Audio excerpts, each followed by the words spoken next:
j'embarque sans mot dire. Je ne sais pas où nous glissons, tout feu éteint. Je n'ai plus besoin du livre, l'eau conduit à la dérive.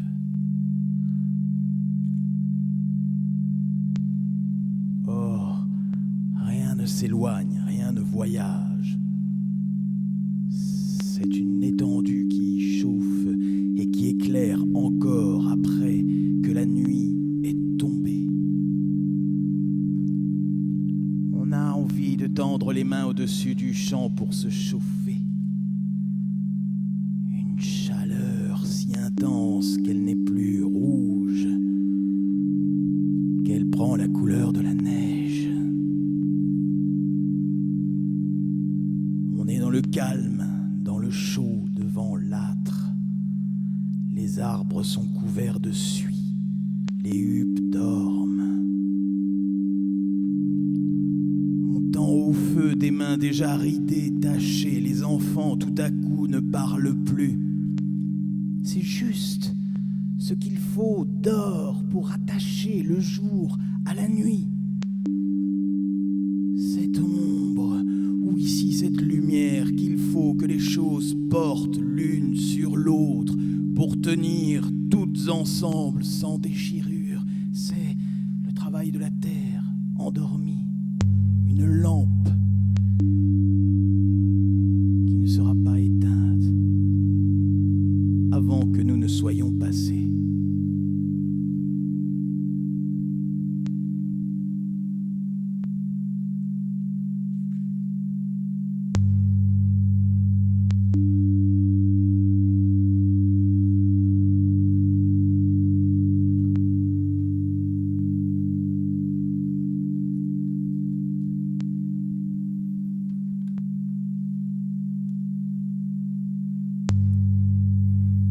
Écrase, Serge. T'as mis l'Edgar Poe de Baudelaire entre les mains, dans la tête. Tu calmes! C'est le soleil qui monte. C'est ça. Calme-toi. C'est le soleil qui lentement s'élève. Porte-toi bien. J'ai mis en moi 1000 flammes, mais n'en peux laisser paraître une. Si j'en montrais une seule, le monde s'embraserait. Merci de ta lettre, mais le soleil, puisqu'il descend, c'est un pendule, puisque je peux en voir le tranchant, et il descend vers la gorge ou peut-être un peu plus bas, à la hauteur de la cuisse. Si, sur mon corps, tu vois 1000 brûlures, ne sois pas étonné.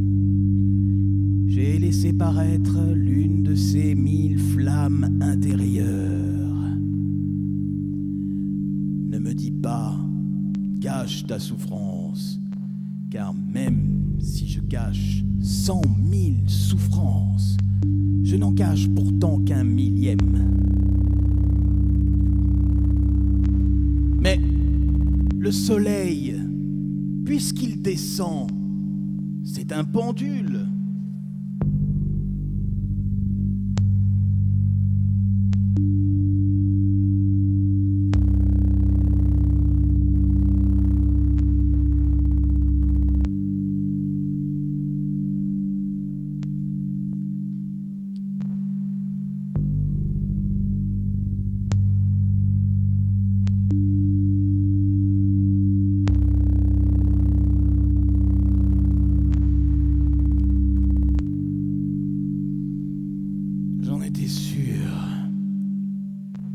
Jamais je ne fus plus seul.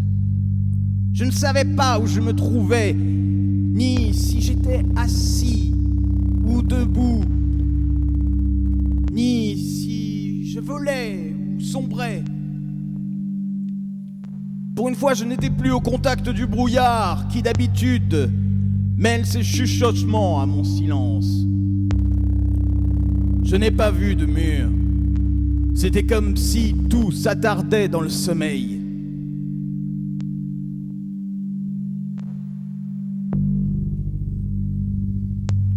Quand la conscience déborde un corps, c'est aussi un corps qui se dégage d'elle. C'est un corps qui déborde un corps d'où elle sort. Et elle est tout ce mauvais corps. Pensez longuement et intensément à quelqu'un.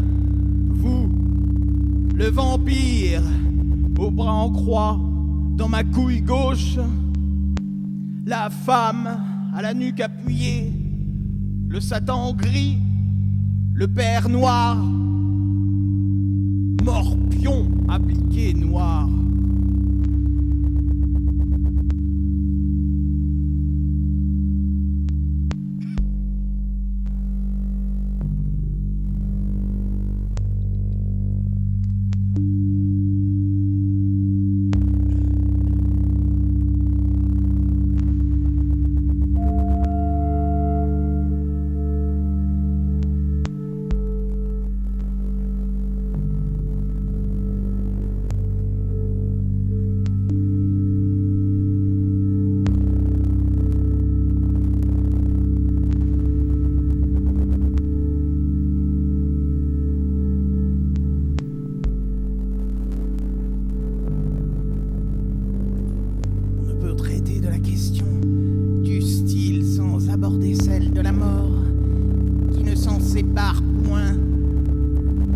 Médiocrité de la mort moderne dont je ne puis éviter de dire un mot, car la mort telle que l'on petit à petit dévaluait les destructeurs du style.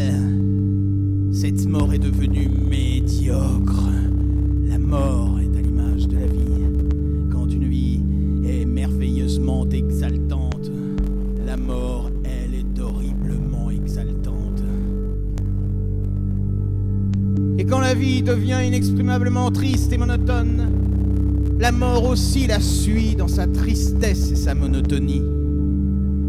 Il fut un temps où l'homme, comblé qu'il était par une vie sauvage, craignait si peu la mort qu'il s'y jetait de tout son poids et de sa vaillance, avec une sorte de désespoir hautain transcendé par le suprême pouvoir d'exprimer en tombant des heures. C'était l'époque où la mort, par la qualité de ses défis, donnait un sens à la vie.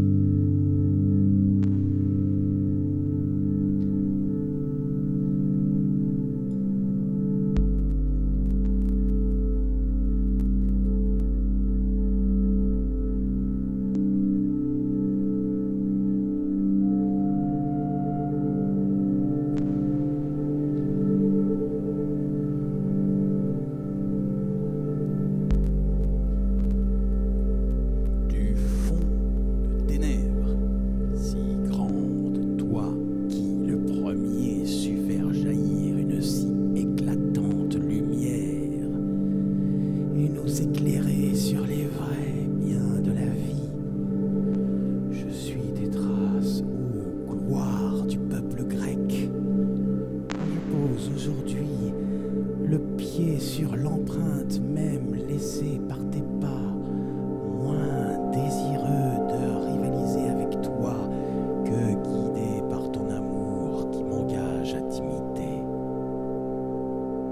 Que peut prétendre l'hirondelle contre les cygnes? Et avec leurs membres tremblants, les chevreaux pourraient-ils égaler à la course l'élan du cheval fougueux? C'est toi, ô Père, l'inventeur de la vérité, c'est toi qui nous prodigue les leçons paternelles. C'est dans tes livres, ô Maître glorieux, que semblables aux abeilles qui dans les prés fleuris vont partout butinant, nous allons nous aussi nous repaissant de ces paroles d'or, toutes d'or, les plus dignes qui furent jamais de la vie éternelle. Le dommage n'est donc plus aujourd'hui que les moyens les plus effectifs sont employés aux fins les moins souhaitables, mais que ces moyens gagnant chaque jour en effectivité et en démurgie sont spécialement conçus à la fin la moins souhaitable, la reproduction et le continuel élargissement de la dépendance du genre humain à la vie mécanisée, jusqu'à rendre son règne définitif, et ne peuvent absolument servir à rien d'autre que par ce fait la vie collective se trouve immédiatement subordonnée au bon fonctionnement de la machinerie mondiale, en quoi tous ces moyens s'agencent inextricablement, assez à la manière de la nourriture congelée qui ne suppose aucune interruption de la chaîne du froid.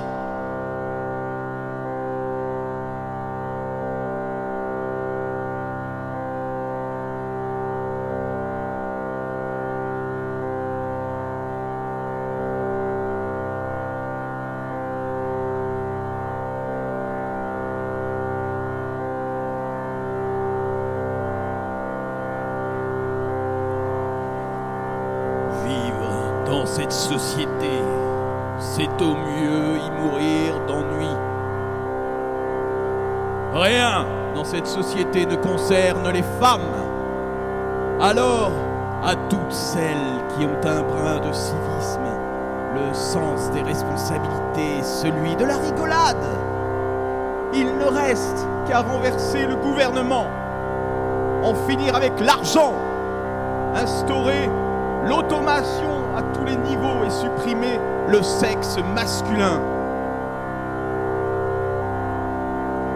Grâce au progrès technique, on peut aujourd'hui reproduire la race humaine sans l'aide des hommes, ou d'ailleurs sans l'aide des femmes, et produire uniquement des femmes.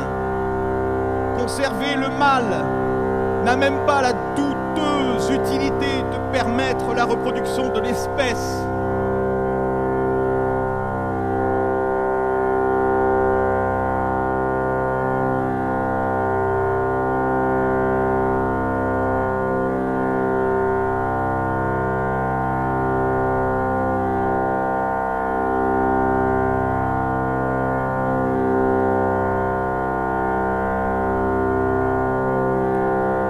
Voici ce que j'ai constaté d'autres, les uns aux autres. Nous ne trouvons plus rien à nous dire. Pour s'agréger, chacun doit exagérer sa médiocrité. On fouille ses poches et l'on en tire à contre-cœur la petite monnaie du bavardage. Ce qu'on a lu dans le journal, des images que la télévision a montrées, un film que l'on a vu, des marchandises récentes dont on a entendu parler, toutes sortes de ragots de petites sociétés, la révélation divulguée pour que nous ayons sujet à conversation. Et encore ces insignifiances sont à la condition d'un fond musical excitant, comme si le moindre silence devait découvrir le vide qu'il y a entre nous. La déconcertante évidence que nous n'avons rien à nous dire. Et c'est exact. C'est exact.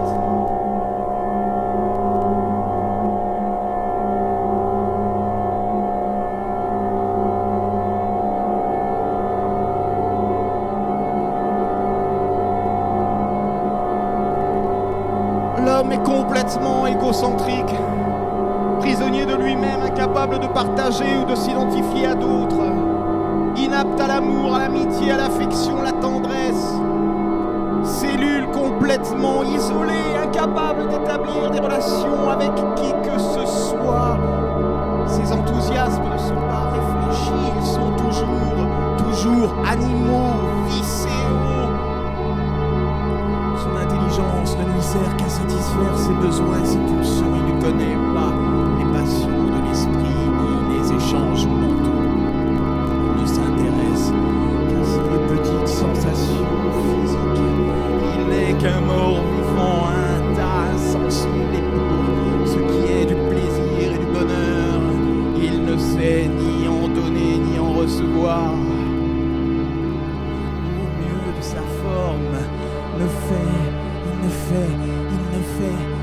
fait que distiller l'ennui n'est qu'une bavure sans conséquence, puisque seuls ont du charme, seuls ont du charme,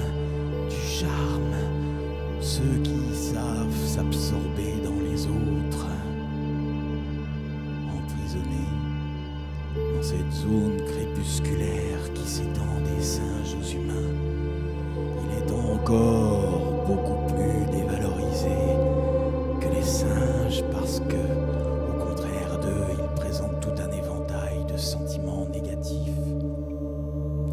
Haine, jalousie, mépris, dégoût, culpabilité, honte, blâme, doute, pis. Encore, il est pleinement conscient de ce qu'il est et de ce qu'il n'est pas.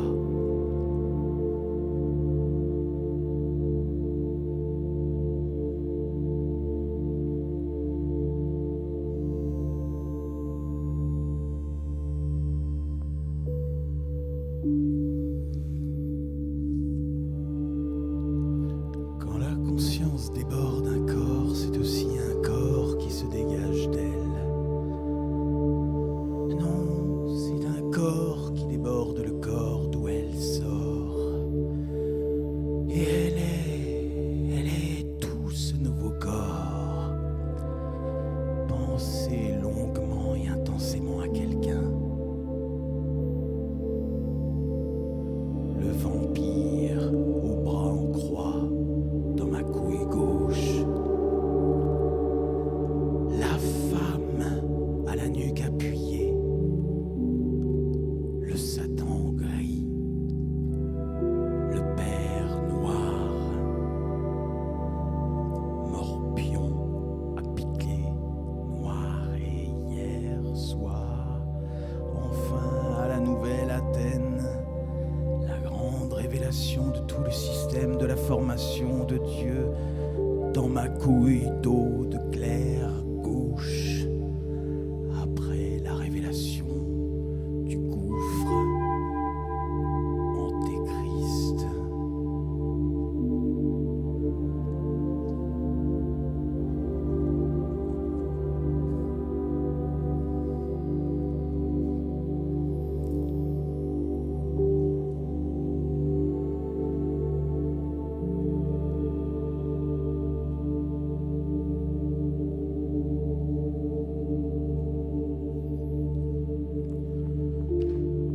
Ce que nous voyons n'est pas tout à le plan de la vie, tout à fait. Ce n'est pas là que se passent les choses, c'est ailleurs et autrement. Et j'ai fini par savoir où. Rengainez vos livres, savants philosophes, et vos bréviaires prêtres. Ils ne sont pas dans le registre. Je suis arrivé au Havre avec 2 coups de couteau.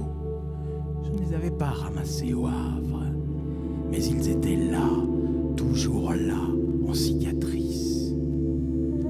J'y suis arrivé aussi avec un coup de barre de fer, 2 coups de couteau, un coup de barre de fer, 3 ans d'emprisonnement. Et j'allais oublier le principal, les 50 comas des 2 ans d'électrochoc du docteur Gaston Ferdière, médecin-chef de l'asile de Rodez.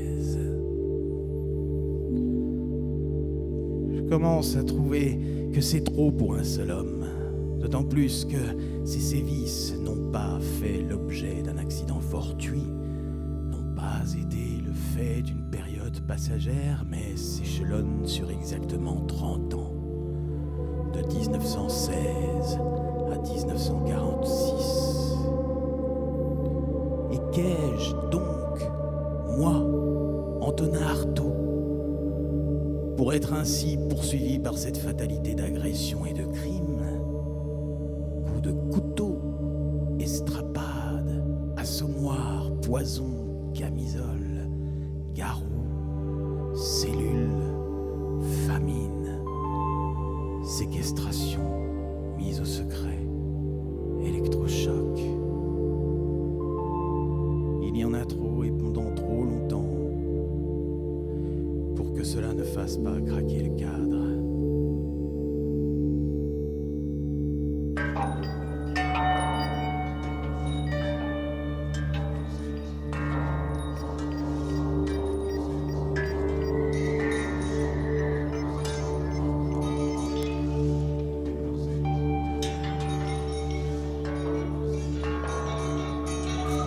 Ce moment où l'heure est parfaitement immobile, où le ciel semble plus haut quand la lumière est une huile qui dort, la terre bientôt plus sombre, ses verdures dans cette saison s'effacent par endroits, laissant la place au rectangle des blés et des lavandes. Je retrouve ce jaune dont je n'ai pas su saisir le sens, sinon qu'il est lié à la chaleur, au soleil. Ces chants me font penser aux corbeilles d'osier où on couche avec précaution les fleurs, à ces cajots où sont serrés les poissons, à ces bassins bouillants d'un frais doré. Mais ce sont des chants couchés sous le feu qui les travaille et les soulève, cuisant lentement dans le four céleste